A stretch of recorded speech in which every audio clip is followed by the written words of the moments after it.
Merdeka, merdeka.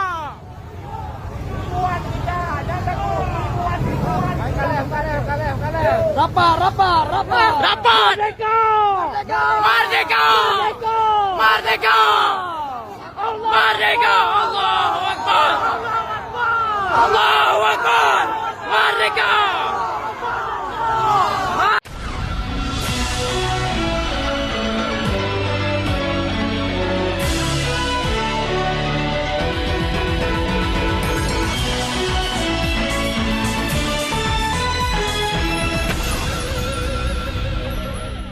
Halo, halo, apa kabar? Assalamualaikum warahmatullahi wabarakatuh. Saya Hersman Arif, senang sekali bisa kembali menjumpai Anda semua.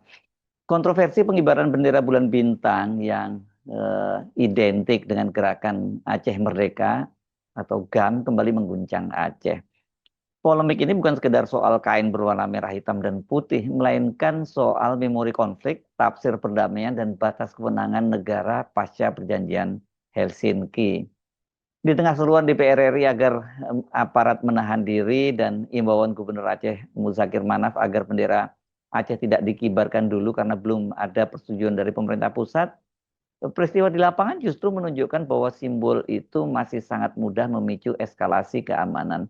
Apalagi ini terjadi di tengah bencana kemanusiaan yang luar biasa di Aceh, di tengah frustrasi publik, di tengah juga kebingungan dari pemerintah karena mereka merasa sudah bekerja tapi masih dianggap tidak bekerja.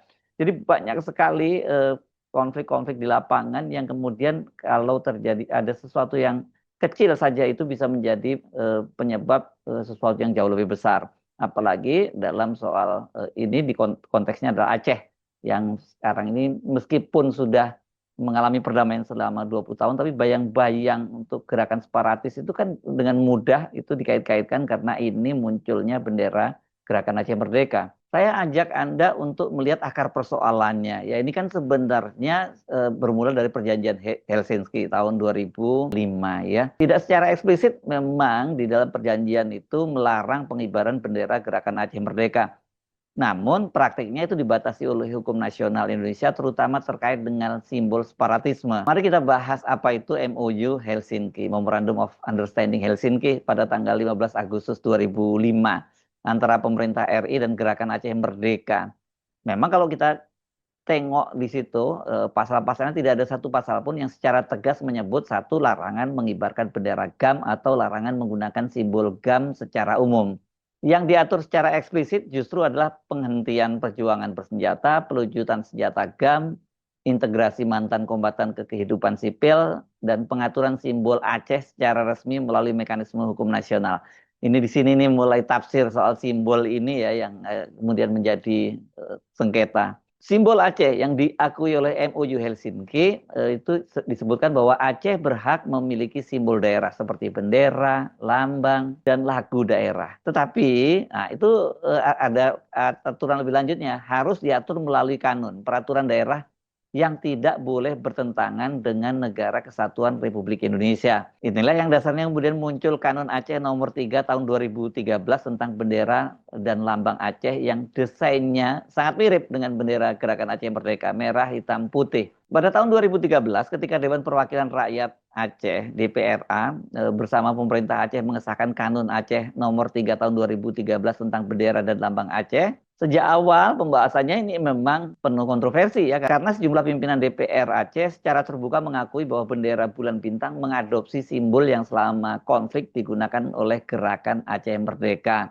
Ketua DPRA saat itu Hasbi Abdullah menyampaikan secara terang kepada media, bendera Aceh yang disahkan dalam kanun ini memang diadopsi dari bendera Gerakan Aceh Merdeka. Itu bagian dari sejarah perjuangan Aceh, jangan dilihat sebagai simbol separatis lagi, kata dia. Pernyataan ini menegaskan bahwa bagi DPR Aceh, bendera bulan bintang diposisikan sebagai simbol rekonsiliasi dan identitas daerah, bukan sebagai ajakan memisahkan diri dari NKRI. Dan DPR Aceh merasa memiliki legitimasi politik karena lembaga tersebut lahir dari pemilu damai pasca Helsinki dan merepresentasikan aspirasi masyarakat Aceh. Memang partai-partai yang terafiliasi dengan kombatan Aceh ini yang banyak memenangkan itu. Tetapi isinya dari DPRA ini kan juga banyak partai-partai nasional yang ada perwakilannya Namun langkah dari DPRA itu bertabrakan langsung dengan sikap pemerintah pusat. Menteri Dalam Negeri saat itu Gamawan Fauzi sejak awal menolak kanun tersebut. Ini saya membaca misalnya wawancaranya dengan BBC News Indonesia pada tanggal 31 Maret 2013. Gamawan menyatakan penggunaan bendera seperti GAM melanggar peraturan di atasnya. Itu tidak bisa dijadikan bendera daerah. Dan penegasan itu tidak berhenti sampai di situ karena pada Juli 2013 Gamawan kembali menegaskan sikap pemerintah pusat dengan pernyataan yang jauh lebih tegas. Bendera yang 100% sama dengan Gerakan Aceh Merdeka tidak bisa diterima. Bahkan yang mirip saja tidak boleh, kata Gamawan Fauzi. Menurut Gamawan, pemerintah pusat mendasarkan sikapnya pada PP nomor 77 tahun 2007 tentang lambang daerah.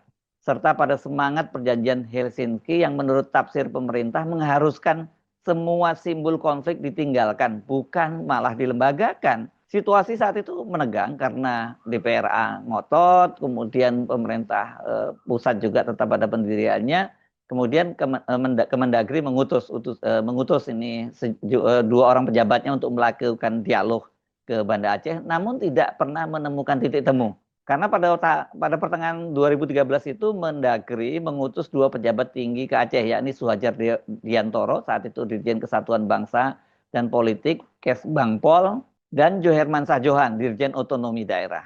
Keduanya bertemu dengan pimpinan DPRA dan pemerintah Aceh untuk membahas kemungkinan kompromi desain bendera. Dalam pernyataannya kepada pers setelah pertemuan, Suhajar Diantoro menegaskan pemerintah pusat tidak bisa menerima lambang atau bendera daerah yang menyerupai simbol gerakan separatis. Kami datang untuk berdialog, bukan mengancam. Tapi aturan itu harus ditegakkan, kata dia. Dialog itu ya memang berlangsung berulang kali, tapi tidak pernah menemukan titik temu.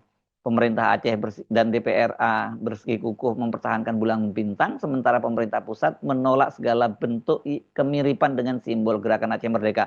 Apalagi kemudian mengibarkan bendera Aceh Merdeka ya, yang mirip saja tidak boleh. Setelah proses panjang tanpa kompromi, Kementerian Dalam Negeri akhirnya membatalkan Kanun Aceh nomor 3 tahun 2013 melalui mekanisme evaluasi peraturan daerah. Keputusan ini efektif membuat bendera bulan bintang berada dalam kekosongan hukum. Secara lokal diakui, tetapi secara nasional tidak sah. Dan sejak saat itu, setiap upaya pengibaran bendera tersebut selalu berpotensi berbenturan dengan aparat keamanan. Dan sekarang ini, di tengah-tengah bencana yang disebut lebih besar dari bencana tsunami, ketegangan itu mencapai puncaknya pada tanggal 25 Desember kemarin, tahun 2025 ini ya.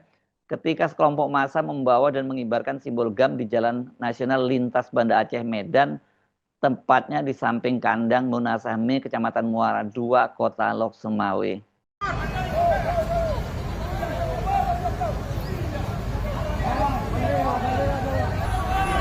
Bendera jaga apa?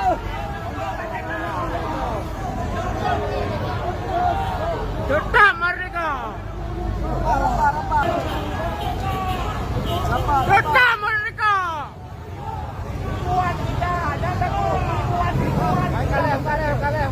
Rapat. Rapat. Merdeka. Merdeka. Merdeka. Merdeka. Allahu Akbar. Allahu Akbar. Merdeka. Merdeka. Merdeka.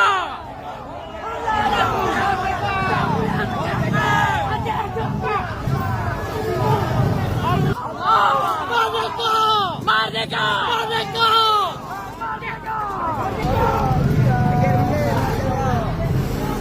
Mama lewat anda lepas. Merdeka. Situasi ini memaksa Tentara Nasional Indonesia turun langsung ke lapangan.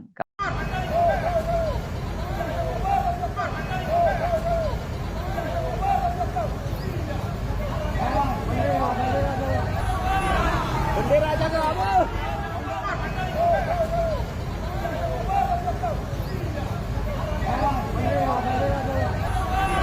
Bendera jaga apa? Komandan Korem 011 Lila Wangsa, Ali Imran memimpin langsung pembubaran aksi tersebut. Ini Pak kalau Komandan Korem ini kolonel ya, dan Ali Imran ini adalah dari namanya ternyata dia memang putra Aceh ya. Ini dia latar belakangnya Kopassus ini, walaupun dia Kopassus tapi dia memilih melakukan pendekatan persuasif bukan represif.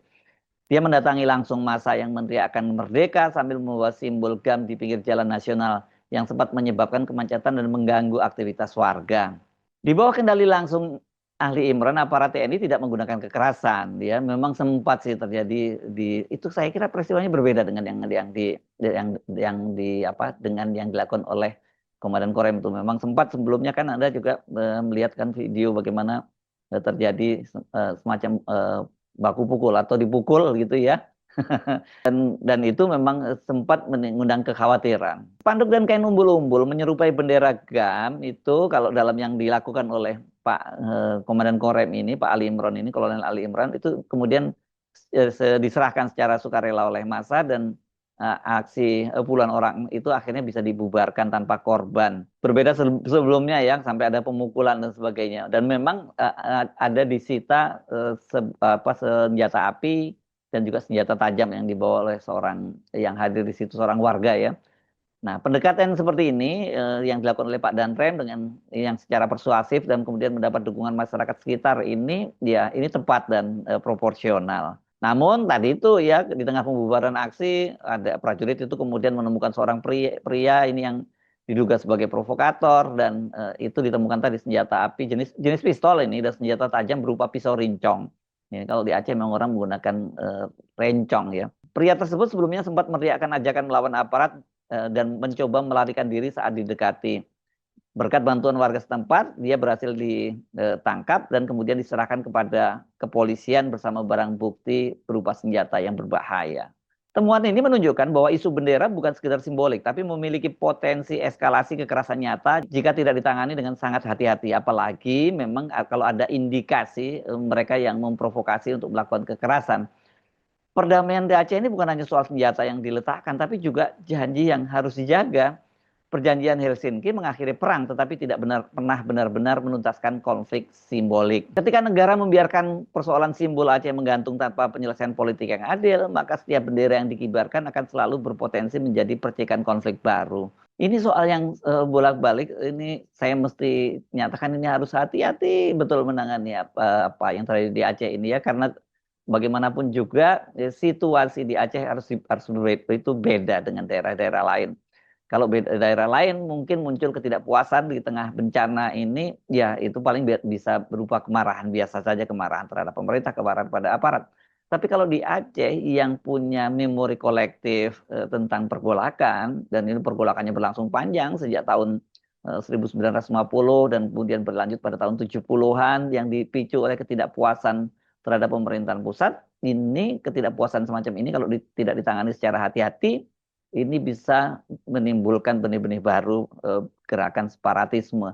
Ini yang saya sebut sebagai bayang-bayang separatisme. Karena sesungguhnya harusnya tidak terjadi lagi hal semacam itu. Karena kalau secara generasi sekarang ini ya, generasi Gen Z yang lahir itu pasca perjanjian Helsinki, kan mereka sebenarnya tidak punya memori kolektif tentang konflik di Aceh. Tapi sebagian generasi milenial, apalagi generasi baby boomer, itu pasti memori kolektif itu masih tersimpan di benak mereka, yaitu karena masih lekat lah buat mereka. Dan kemudian ketika mereka frustrasi menghadapi situasi, apalagi kemudian dihadapi dengan kekerasan oleh aparat keamanan, maka yang muncul itu ya pemikiran untuk kembali ke gerakan separatisme tadi. Dan ini benar-benar tidak boleh terjadi karena itu tepat kalau kemudian DPR kan yang menyatakan tadi itu agar didekati secara proporsional gitu, itu adalah Pak TB Hasanuddin. Ini latar belakangnya adalah seorang Mayor Jenderal TNI, purnawirawan. Dan kemudian juga saya kira penting juga ketika Mualim menyatakan ini untuk menahan diri, karena bagaimanapun juga Mualim ini adalah simbol perlawanan dari Aceh. Kendati dia sekarang menjadi gubernur, tapi dia adalah mantan Panglima Gerakan Aceh Merdeka.